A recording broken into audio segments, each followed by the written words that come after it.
guys! Welcome to our video record. For today's video, just want to share to you a simple and interesting game that will definitely bring fun and curiosity to what type of person you are. So what are we waiting for? Let's get started. The mechanics of this game is to choose or pick an object viewed in the screen. Those pictures have corresponding stars, so you need to count the total number of stars you will get. Let's start. Let's begin now.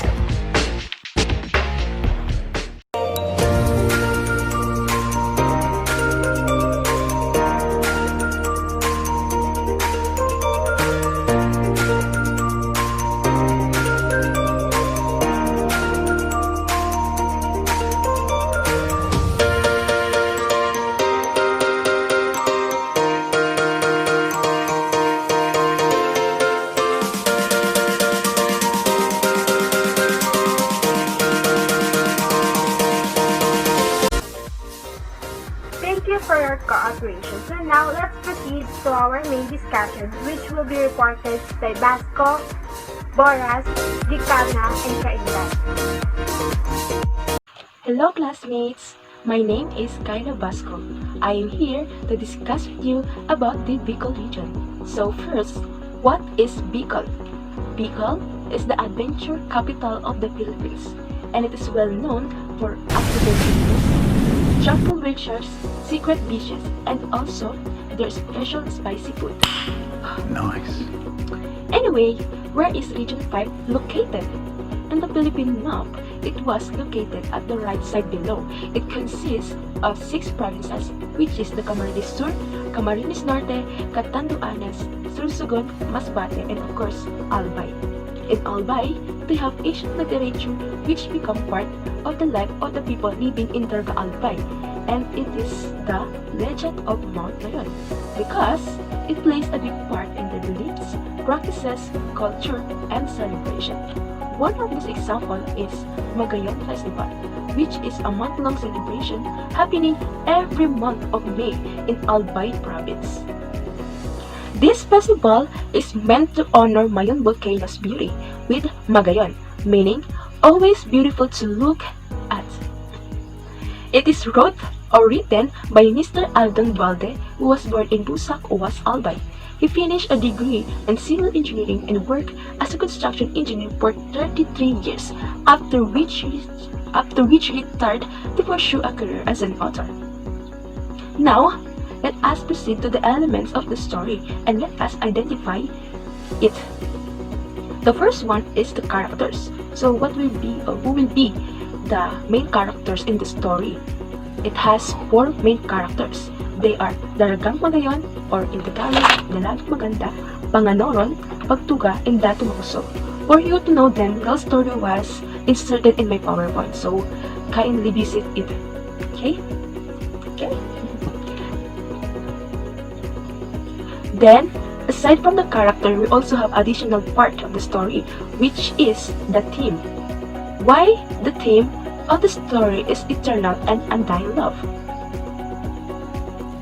It is because at the end of the battle, they are still together, even though their love story is a kind of tragic, a love that did not have a chance to grow or make a happy ending. But their true feelings to each other will always be alive for a lifetime. Secondly, we have plot of the story. It has 4 parts. First is the introduction, where Pangaronon first meet Daragang Magayon. In Rising Action, it was the time where the two couple decided to marry, but Pagtuga tried to stop it, so he kidnapped the father of Daragang Magayon. Due to being selfish of Pagtuga, the war between the two tribes has begun, and it killed many lives as a climax of the story. For the last part is the Falling Action, in which, after the bloody war, Datu Makusog buried the two lovers resulted lately as the Mayong volcano. Next, the point of view of the story. It is the omniscient. Why it is omniscient? Because It shows the method of storytelling in which the narrator knows the thoughts and feelings of all the characters in the story. Next one will be the setting of story. If you watch or read the story, it was happened in Bicol or Ibalon ancient times, and also in the Yawa River where the two main characters met. All this story teaches us to accept not all the things we need can easily get. Fate doesn't always go with our plan, just as like Patuga to Magayan, that not all people we love can love us back too. So, the only thing we can do is we should just be happy for them. Remember, true love sometimes means putting someone else's happiness ahead of your own. And because of our extreme love for them, we want also to take instead the pain they suffer. And that's how true love works. Maray na adlaw sa mga boss. Ako tabi si Blessed and Boras. Today, I'm going to tackle about the Epic of Ibalon. The Epic of Ibalon consists of three stories, which are Baltog, Hadyong, and Bantog Adventure. Those three people came from Batabora, known as Inya. The first story, The Adventure of Baltog. In the land of Ibalon, known as Bicol, when many monsters were still roaming around, Baltog fought a giant wolverine known Tendayang and killed it with his bare hands.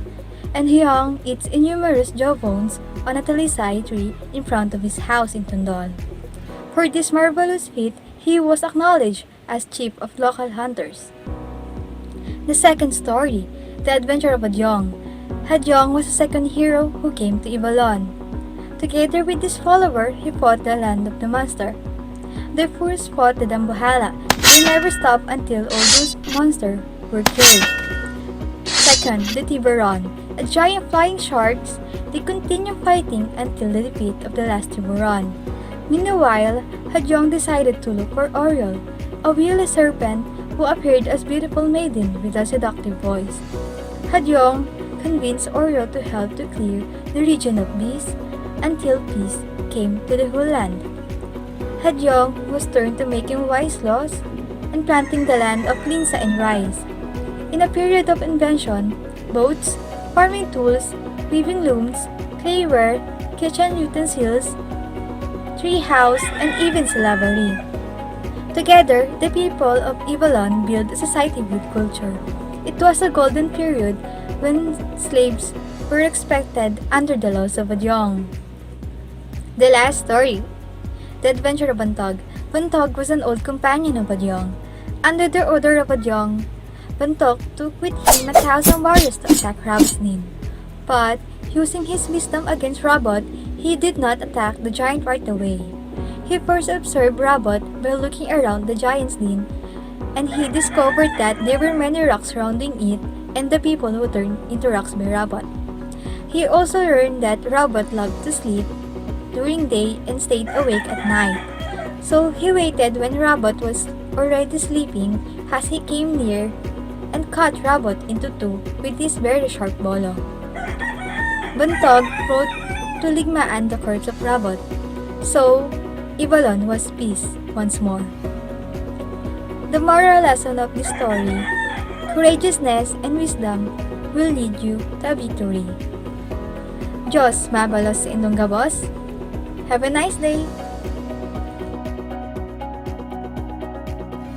My report is all about the epic mythology of Region 6 Western Visayas, the Hinilawod.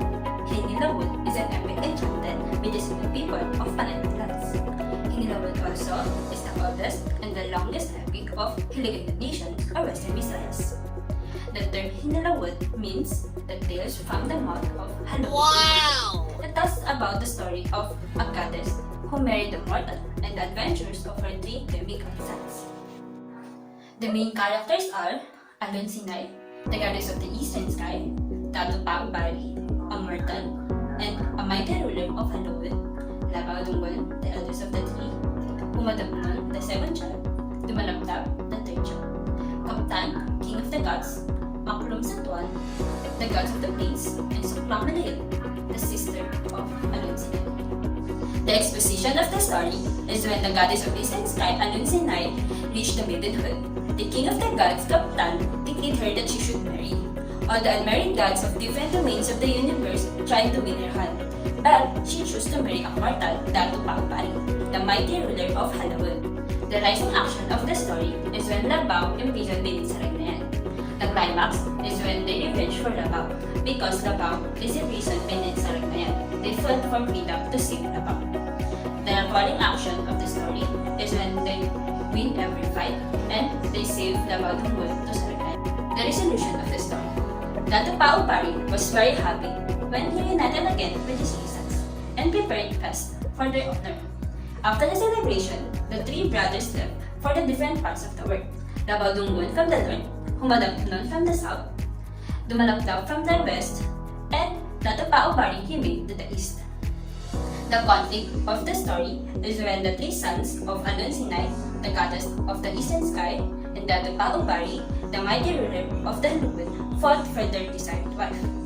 The moral stories throughout the epic are true and faithful love shall and always prevail. Deference to your parents and elders will always be rewarded. Thank you.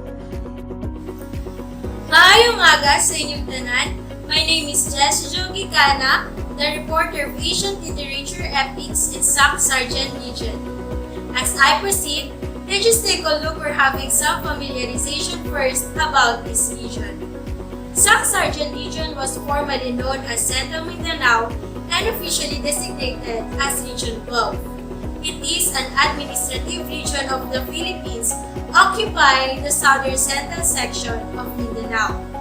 This region is well known for its fertile lands and rich fishery and aquatic resources. It has a total population of 4,245,838 that spoke languages such as Hiligaynon, Maguindanao, Cebuano, Iranun, Sarangani, Tagalog, and many more. As you have noticed, the Central Mindanao was changed to its name Sac Sargent Region. It's because they followed the creation of Autonomous Region in Muslim Mindanao or ARMM. That's why they followed also the included region in the Sac Sargent. Its name stands for the 4 provinces and one highly urbanized area or city: the South Cotabato, Cotabato City, Sultan Kudarat, Sarangani, and of course the General Santos City. This region has also have an Asian literature that they are proud of. One of the best of it is Daulahingan, which is written by Elena G. Makiso. Just want to share a little background knowledge about the author. Elena G. Makiso was born in 1941 and died in 1995 at the age of 54. She is a Filipino hymn writer and choral composer and received her higher education at Silliman University in Dumaguete on the island of Negros. The epic she wrote was published in 1977 at the same school she was graduated. We all do know that every writer has their own purpose in writing some entertaining stories, myths, and epics, and one thing that Elena G. Makiso wrote this epic Daulahingan is that she wanted to rescue the people's memory, and of course, she wants to raise and conserve the Manobos epic. So, Daulahingan is an epic story which originates from the Arumangan and Libunganan Manobo tribes from Cotabato. It is the oral history of Manobo tribes which tell how they're recounting their struggles and journey from the colonial period of the Spanish and American up to the present. The characters in the epics are Umulaw, the father of the heroes, Agyu, Manlak, and Kuyasu are the sons of Umulaw and serve the head of the tribe. So, Yambungan, Buwangan, and the two others are the daughters of Pumulaw. They are the one who helps the heroes. Mungan, Banlak's wife, Tangyaw, Agus Yang son, Paniguan, Datu's daughter, Pagsili, Datu's son, Mora Datu Lono are the other characters in the epic. So the settings of this is happened in Ayuman. Its theme was Battle of the Clan. It's because it shows how they struggled in battle just to survive their tribe. And of course, the conflict in this epic story is man versus man. Because it is a battle between two opposite tribes that has the same interest or desire. And lastly, but not the least, the moral lesson. So, the moral lesson in this epic story is that for every sacrifice, there is an expectation of reward. So, just what the Manobos tribe did. They experienced a lot of struggle from battling their enemies through sacrificing their life by giving all their best to win. And at the end, they receive their deserve. Just like us, if we make a lot of sacrifice in our life, there is a corresponding reward for all of it. Just keep believing, keep on fighting, and always follow what takes you to the right path. So, another Asian literature in this region, the Saksarjan region, was Darapatra and Sulaiman. I know that some of you are familiar in this epic story. So, Darapatra and Sulaiman is written by Bartolome del Valle. So, a brief background again about the author. So, Bartolome del Valle is a father of one child who is born on September 8, 1641 and died in July 1725 at the age of 83. He married Ana Rodriguez Perez in 1660. He is residing in the Philippines in Mindanao. That's why he began to have an interest in writing epics. It is written in Maranao language with English translation. So in Darapatra and Sulaiman narrates the epic feats of the Maguindanao people, highlighting the bravery and prowess of the skilled warriors. The characters in these epics are in Darapatra and Sulaiman, which considered as the protagonist. So in Darapatra is a wise king and a brave one. He is knowledgeable and compassionate and has a concern to his subordinates. Another one is Sulaiman. He is the brother of Darapatra or the king who is obedient and brave and follow his brother told to him. If there is protagonist, of course there is antagonist. The antagonists are Ita, Pa, Tarabusaw, and the seven-headed birds. These four monsters are created to represent the greater odds of our lives, or that the man has faced in his life.